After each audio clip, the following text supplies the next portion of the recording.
Good afternoon, everyone, and I'm April Forts, and I'm the math consultant at the Department of Education for Iowa. And this afternoon, our webinar is on illustrative mathematics and the open up resources.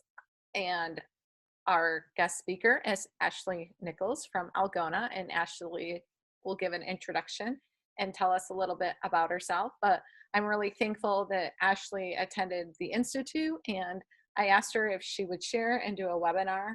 One of our goals from this is to kind of get that conversation with Iowa educators going around who's using the resource, what questions, what additional tools are you generating, and just how's it going? Because we have about 25 schools who are currently using it, and now that we kind of have a quarter, almost it should be about a quarter into the school year, now we can start having some different conversations now that everybody's been doing it for a little bit. So I'm going to be Ashley's Vanna, and for those of you that are on, I will put the slide deck in the chat for you, and then if you have any questions, go ahead and put it in the chat, and Ashley's going to kind of tell me how to navigate and when to go to the next slide. And so after she does her share, then we'll open it up for questions and additional comments. So any questions before we get started? Okay, so Ashley, you should be able to unmute yourself. All righty. Well, like April said, my name is Ashley Nichols, and this is my third year teaching sixth grade math. I'm teaching at Algona, and we're a middle-sized school.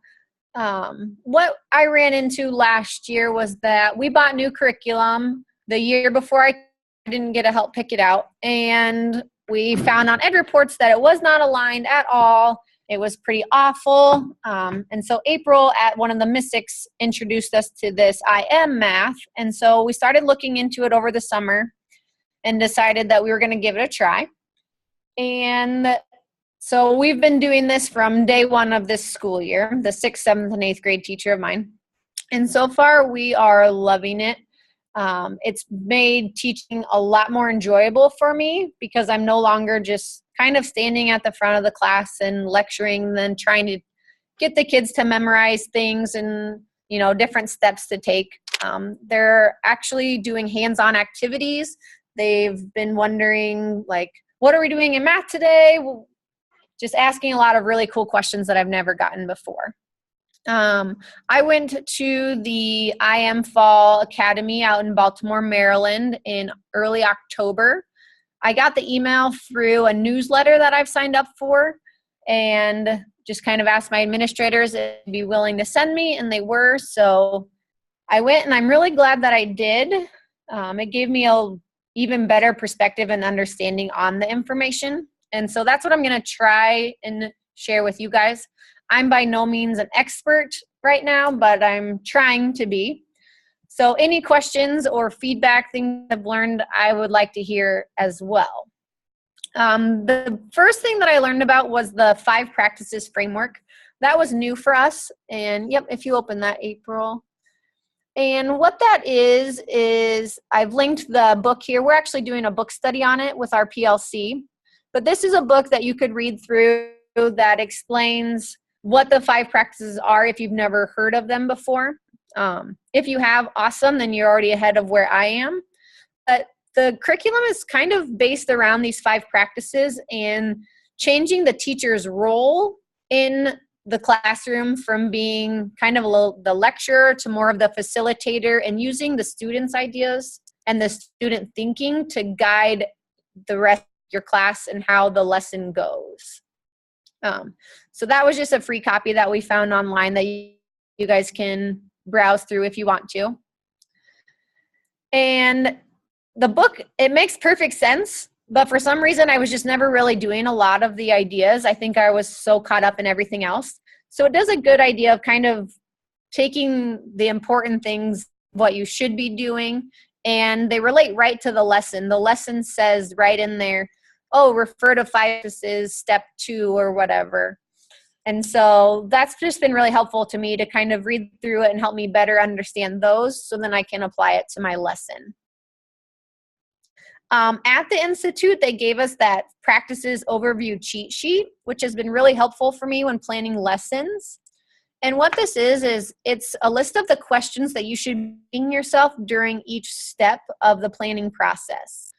So once you have your lesson and your learning goal kind of in mind and figured out, what you first want to do is anticipate, which is the step at the top. So think how the students are going to actually solve it. And there's a whole list of questions there that you can use and should be asking yourself of, what will my students be using? What misconceptions will they have? All of those. So those were really helpful.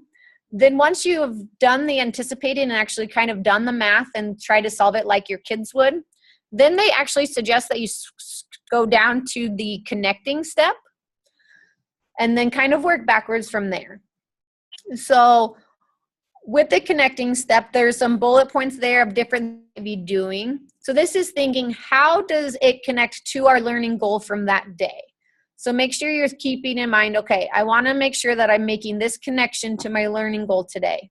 So then you can kind of work backwards from there. So you know the connection you want to make. So then you can use the sequencing step, which is where you actually make the decision of how are you going to share student strategies. So before this conference, I thought I was doing a really good job of having a student-centered classroom. I was calling kids up and they were sharing strategies and it was awesome. But what I learned was even though they were sharing, I wasn't really doing the kids justice because it was completely random. It was whoever raised their hand or whoever's group I thought had a good strategy. There was really no order to it. The sequencing is important because it helps show the strategies in a way that's maybe more concrete to more abstract, or least efficient strategy to the most efficient strategy. It just kind of depends on what connection you're trying to make that day and the order that you need to show the strategies.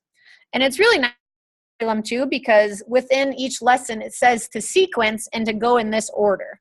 So I don't necessarily have to figure out the sequence. I just need to know what strategies to be looking for. So all of that is kind of done outside of class. Then during class is when you're actually doing the selecting and the monitoring part, which kind of go hand in hand. So you're looking around for students that have those strategies in mind that you want to showcase that day. And you're just kind of making a note of which students you're going to call and in what order you're going to call them. This sheet has just been so helpful for me when doing all of my planning that I would suggest you download it and share it with your other teachers. If you're an instructional coach, help teachers work through it. It's starting to become more of a habit for me. So it was really hard and time consuming at first, but it's really, I feel like, made me a better teacher and helped me understand my lesson and the steps and decisions that I'm making in my lesson. Yep, you can close out of there. So just kind of, those are the different steps and when you are actually doing. Most of it's before class. You're really only doing the monitoring and selecting in class. So that's a big change for me. The next slide shows the structure of a lesson. So I graduated 4 years ago with my teaching license. And when I was in college, they drilled into me the structure of I do, we do, you do. And I've basically learned that this curriculum is the exact opposite. It basically starts with the students doing something, trying to discover it, we doing something together, and then at the end is where the teacher is actually doing their main part where it's just them. The warm-up activity I found is very high access. Any student can do this. It gets all the kids involved with class right away, and I thought that's been awesome. Our special ed teachers love it too because everybody can participate and everybody can be successful during that time. It strengthens their number sense. It involves some number talks, but it's just a lot of listening and speaking about the math and getting comfortable with sharing their thinking and their strategies and not being scared to raise their hand. In the little graphic over there on the right, you can see that it kind of goes step by step. So warm up, then there's an activity, then there's an activity synthesis. Then in many of the lessons, it goes back to activity. Then you'll have another activity synthesis, and that might repeat 2 or 3 times. before you get down to lesson synthesis at the bottom and then the cool down. So that's kind of what that green arrow on the side is talking about there. For the activities, this is the you part. This is where the kids are really discovering and working on their own, and the teacher's kind of hands off. So they're just discovering things, they're talking about the math, they're sharing their strategies, and the teacher, this is where you're doing a lot of the selecting and sequencing during this time. So it's really, you've got to step back and really be hands off during this time, which can be very hard to do, but I found it very rewarding.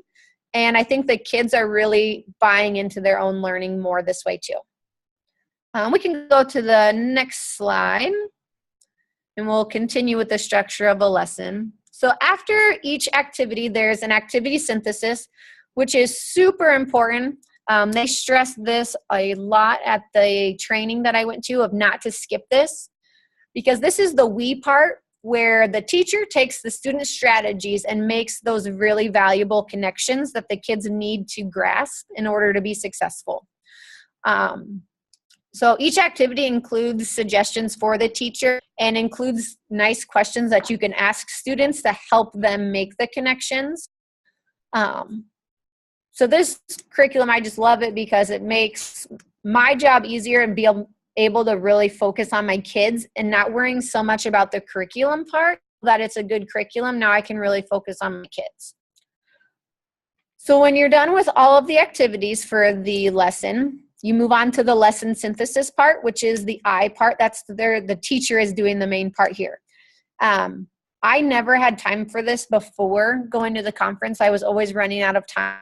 And they really suggested that we make time for this no matter what. If we have to cut out part of an activity, that's better than leaving the lesson synthesis out.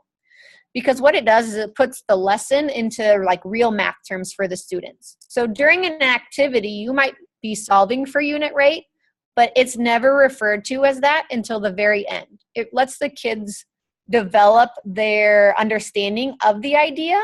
And then at the end, you're like, okay, so all this thinking you've been doing today, this is what we call it. Instead of saying, oh, here's a vocabulary term and memorize what it means. I think that helps the kids understand and remember it better because they've already learned it. And so now it's just a minor thing of giving it a name. And then the cool down, that's kind of like an exit ticket. It's usually 1, maybe 2 questions. And it's basically to help guide your instruction for the next day or the future. I admit that I'm having a lot of trouble fitting this in every day. Most days we don't get to it. I know that's bad, but I just can't find a way to fit everything I need to into the lesson with the activities and the synthesis parts. So that's one thing I'm looking, if you guys have any ideas of how to get those cool downs into my daily lesson, that would be awesome. So that kind of sums up the structure of the lesson. These next 2 links are all about the coherence of the curriculum. And this was really eye-opening to see at training that from activity to activity, there's coherence. From lesson to lesson, there's coherence. And from unit and grade to grade. So it's really important that you don't start switching lessons around or moving units in different orders or anything, because it impacts everything until the end of 8th grade. So if I decide that I do rational numbers before I do expressions, I'm going to be messing something up there. So these purple boxes I really like. One is all about the algebraic reasoning, and then one's all about the ratio and reasoning. But it's how the major work of each grade is connected and just the total coherence that there is in the curriculum and how the concepts really develop from grade to grade. It's basically a year-long story. It's not well, we did this in Unit 1 and now we're done. It keeps building on the rest of the year, which I really like for spiral review and student retention. The other link was how the procedural fluency develops across the units. And that's kind of the same story. It's a year-long story. Keep them in order because it's important, the order that they go in. There's a reason that Bill McCollum put them in this order. Okay, they really build on one another. So just they really stress, don't start switching things around. follow it like a recipe, and then you can make adjustments in the future. But this is really the best steps to teach it across the year. And you guys can look at that more later on if you have time. The biggest takeaways for me was the condensed versus the full lesson plans. So in the download section, there's a condensed lesson plan, which is kind of like the cheater version.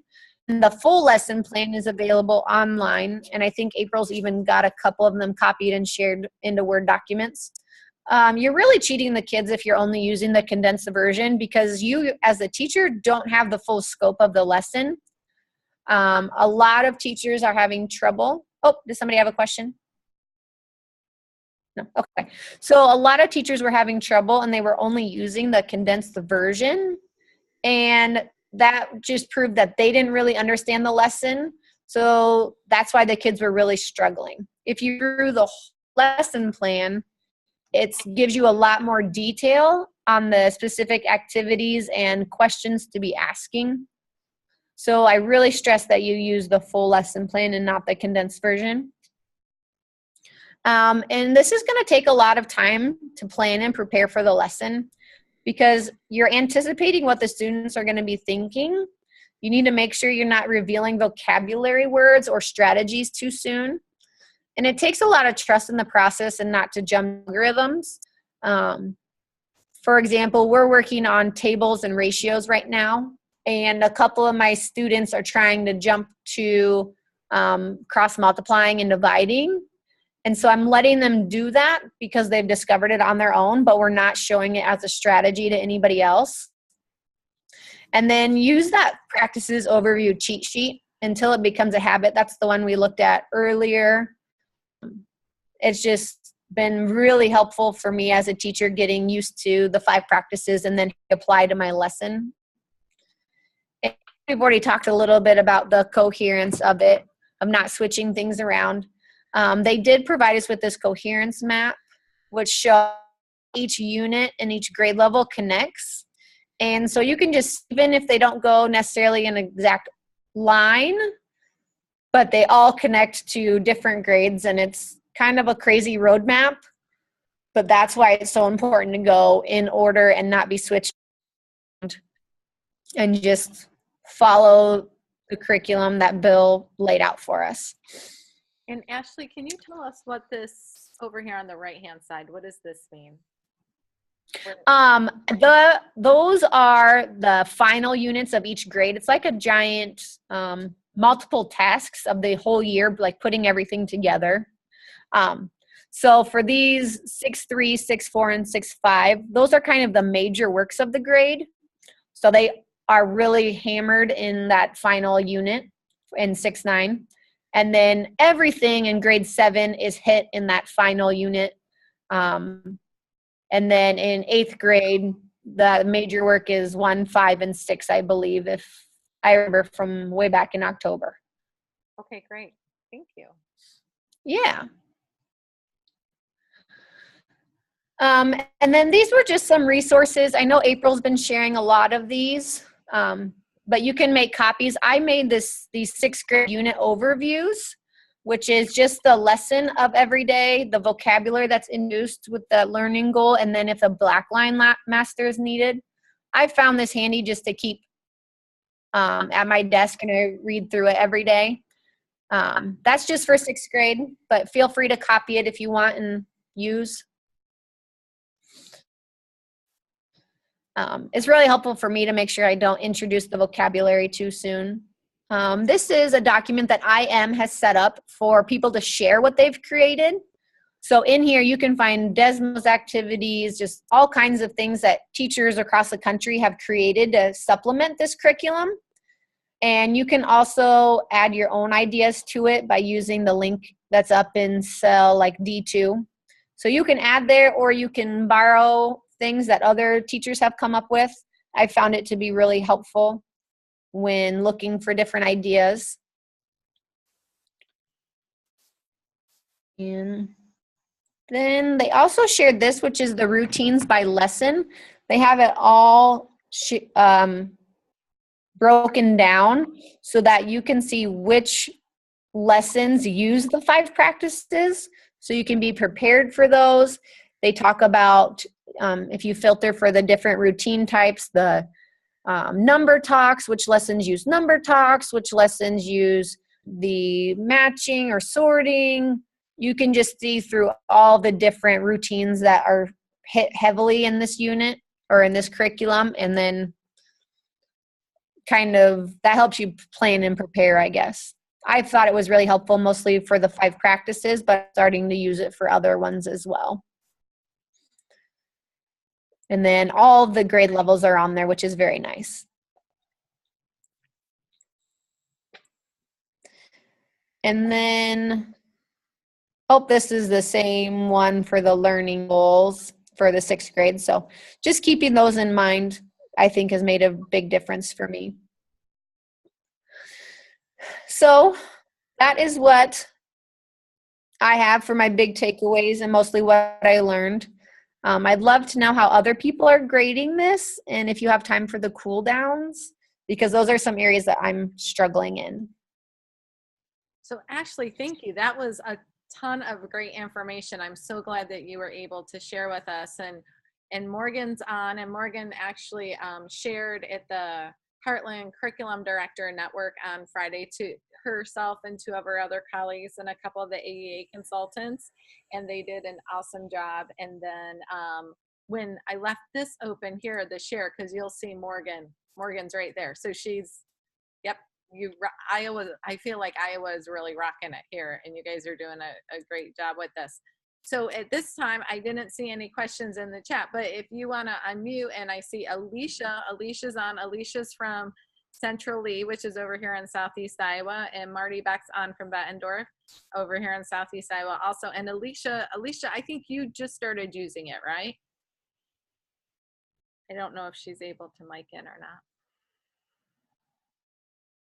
Oh, she said she did. So she made a comment. I think she said, yes, she just did. So she put a comment over there in the chat, which is totally fine because you can do it in the Zoom chat or, but yeah, we've had a lot of questions around grading. She says she's almost done with the geometry unit. So, okay, good. And from what Ashley just showed, that was where we kind of talked about, in case you run out of time and you need to skip that last unit, you can see that 6.9 where that's a culminating unit with some of those other units from 6th grade in there. So it looks like 3 of those units are in that last one. So since you started it, some educators, they kind of wanted to wait for it to be open, which is totally fine, and just before they kind of jumped on. But Morgan, I know if you want to jump on and ask any questions or share anything from Friday, because you had a lot of great takeaways.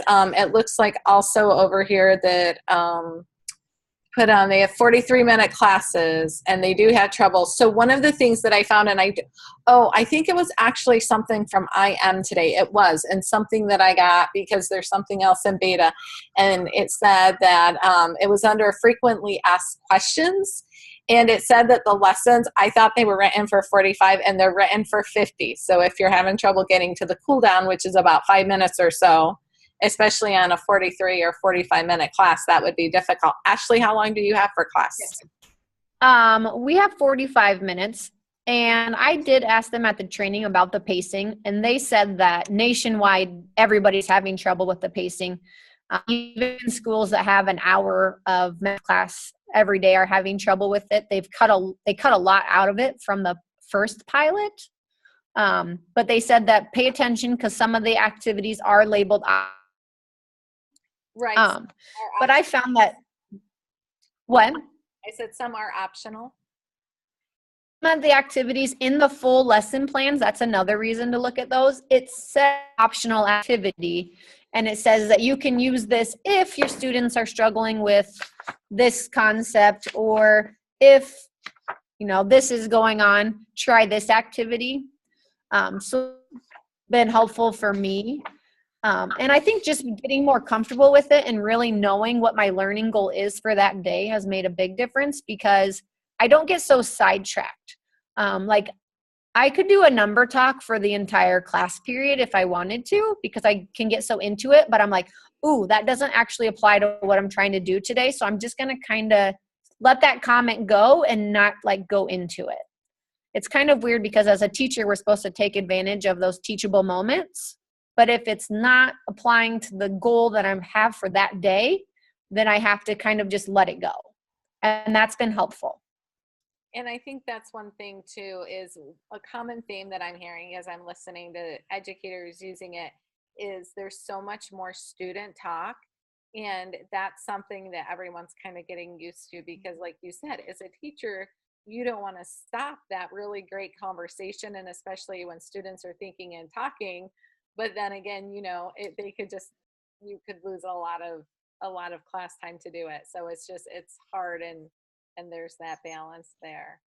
Um, so, and it looks like maybe Diane jumped on. So Diane, we're talking about some big takeaways and just questions. And Morgan, was there anything from your share on Friday that you wanted to add in addition to what Ashley shared that has shared so far? I was thinking, I heard Ashley say that one of her big like troubles is the grading, and that's one of our big things over here too. They have the pre and post assessment, and I think in 7th grade there's only one mid-unit quiz, so me and my colleagues are throwing in some quizzes here and there just to get some grades in for parents. So that's something consistent that I've seen as well. And it looks like there's a comment over here in our chat. And it says, I feel like that it's important to go over homework assignments, and there's definitely no time with a new lesson each day to go over the past assignments. What do you do? What do you all do for homework review? And did they, Ashley, when you were there, did they say how long, like if you kept the time and the pace, how long, how many days the whole thing takes? I think it's a 150-day curriculum.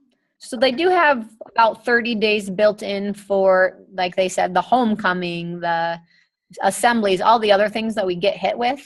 So it's nice to know. And they did share a pacing guide. I know it's online. I could maybe send that out if you guys wanted that too. Okay, yeah, if you send it to me and then I can follow up and share that. Okay. That would Yeah, be I will do that. super helpful. Yeah, but I agree with the homework. I think it is important. What I have done is we actually don't grade homework. We only grade assessments here. So we give the kids answers to anything that they're to do on their own, so that they have a way to check it. We only give them the answer so that they still have to prove or provide the strategy and the proof for it. So my kids can go on there and check themselves. And they've really gotten in the habit of that. I've had to kind of teach them the importance of it. So that saves me some time there. But then what I've noticed on the homework is there's usually like 1 or 2 questions are new from that particular lesson, and the rest of them are kind of a spiral review from previous units or previous lessons. So I usually will at least say the answer to the 2 that applied to that learning goal from the previous day. And then the rest of them I just look at on my own. And I think the time will get a little bit better too as you all keep using it, because one of the things is there's that learning curve, right? And this is a complete change in how some of us were used to doing instruction. And so to be patient with yourselves and to remember that when they built this, there was a reason that they put the geometry at the beginning, when the kids are learning the routines and structure, and teachers are too, because when we think about college and career readiness, the geometry, while it's important, it's not some of the major works. And so it's low, it's like low risk, or it's low impact. So it's kind of, while everybody's kind of getting their sea legs around it. And so you'll get more efficient as an educator, and the students will get more efficient too. Next year, at the beginning of the year, you might be like, wow, this is going so much quicker. That's kind of my hypothesis. And then kind of with the new routines and things, I, I would have had to learn them too, because while I tried to have a student center classroom and my kids were always in quads and I was always looking for ways like that, I mean, I know that I wasn't doing it efficiently. Like, I look at this now and I'm like, I want to go back and teach middle school. It did. When I saw this come out, I'm like, seriously? Like, I spent a lot of time trying to come up with like these good little interactive things and how to make them accessible to kids so that all the kids could jump on and jump off of them, like that in a student center environment. And it was a ton of work. So this is really cool that you all have it. And I think the last thing too, to kind of be patient with yourself is, well, you might think, well, hey, this isn't perfect right now or whatever. Ashley, this kind of goes back to what you said at the beginning, where you all had just bought a textbook or a new resource and you realize it wasn't as aligned maybe as it needed to be around that focus and coherence. And so, and particularly around rigor. And so this is really better than anything we've had up to this point to use. So that makes it,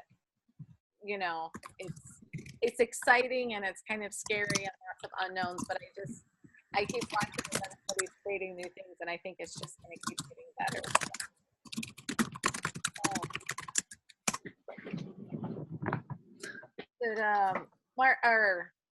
Marty, are you able to jump in? Do you want to let us know how it's kind of going over in Bettendorf? Are you seeing some of these same things, or?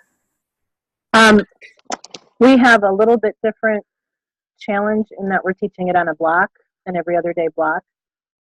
So our teachers are trying to figure out how to fit in 1.5 to 2 lessons a day, and where to do the warm-ups and how to use the cool downs, and not always using everything from each lesson and trying to figure out what best to leave out. So that's been our challenge so far.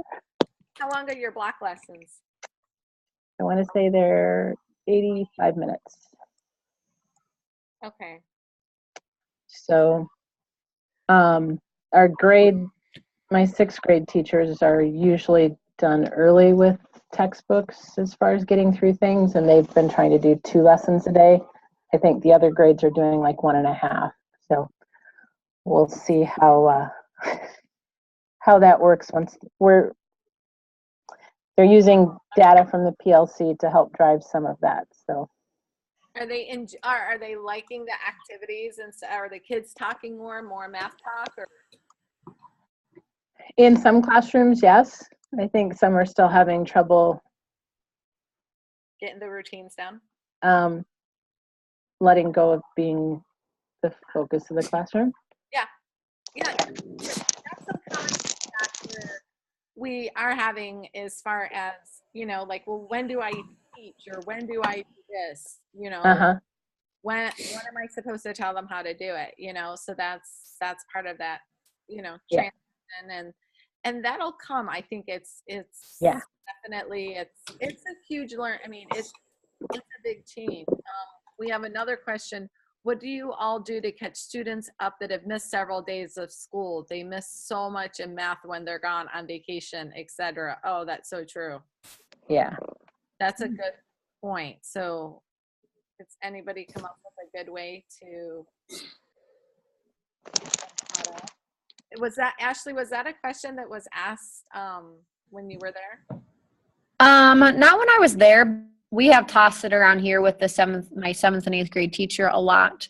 So what we've noticed is when kids were just gone for like a day, it's really not too bad because these lessons build on each other little by little. So there's like a little new step every day. But when they're gone for a week, they're having trouble. So what we do is we require the kids to show us that they've copied down the notes, which we provide online. And then they also have to turn in all of their homework, and we go through that with them after school or before school sometime to make sure that they really understand it. It's very time consuming for us, but it seems to be working okay. Now, when you're talking about notes, what are those, what notes are those? Things that you're generating, or? They are, so we have the student task statement, and I put it on my smart board every day. and then I record the student strategies on there and then save them and post it online so they can see the different strategies that the students came up with online or in class, and then they can kind of copy them down and think through them that way. Okay. I just wondered if the notes were something that was readily available or if it was something that you were No, yeah. Yeah, and that's part of it. And some of this is once we generate some of this stuff, then it'll be done. So Ashley did share with us the pacing guide, and so I went ahead and put that in there. And this is in the teacher, under the teacher notes at the end.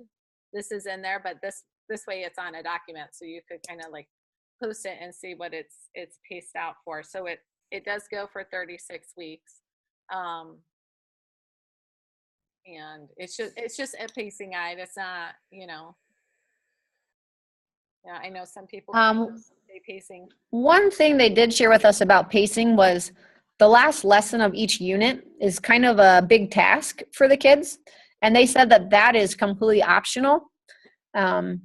It's a good challenge for the kids and to get them to really apply it to real life. But if you don't ever get to those, you'll still be meeting all of the standards and everything like they intended them to be.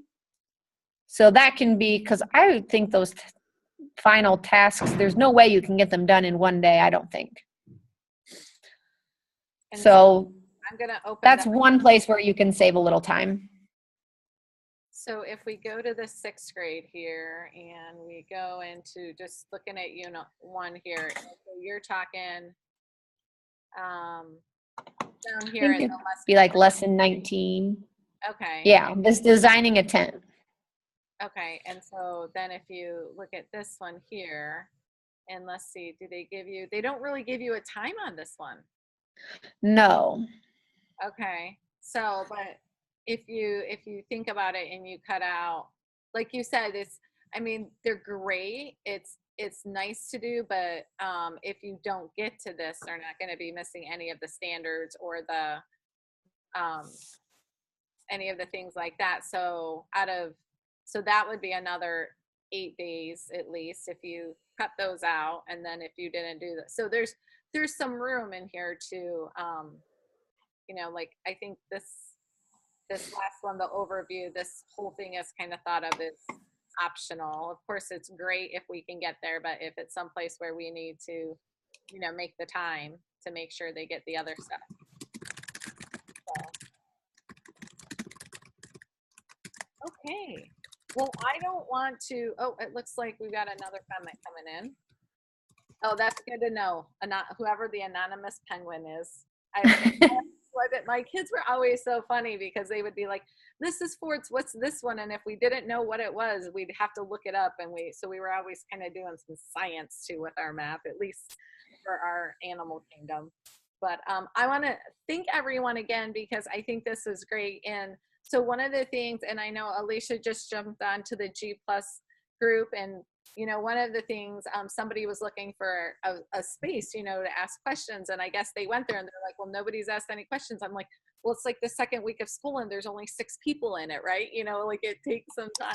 So remember to go ahead and use the G+, and I will put this recording in the slide deck and these resources and the guidebook. And Ashley, thank you so much. And then also, I know once I get the recording from Heartland, and then I can share that with other people because, Morgan, you and Lynette and Diane and everyone did such a great job. So before we go, any final thoughts or questions or anything like that? All right. Well, I want to thank everyone. You are very welcome. I see some thank yous online and in the chat. So thank you all, and thank you for jumping on, and just keep going at it, and we'll just keep sharing and collaborating and coming up with resources we can share with one another to make the transition a little more smoother. So just let me know if you have questions. I'll try to get them answered. Ashley, thank you so much again for being willing to, take 3 days out of your classroom and go to this institute and then come back and share some great resources with us. Yeah, thanks for asking me. All right. Have a good evening, everyone. See you later.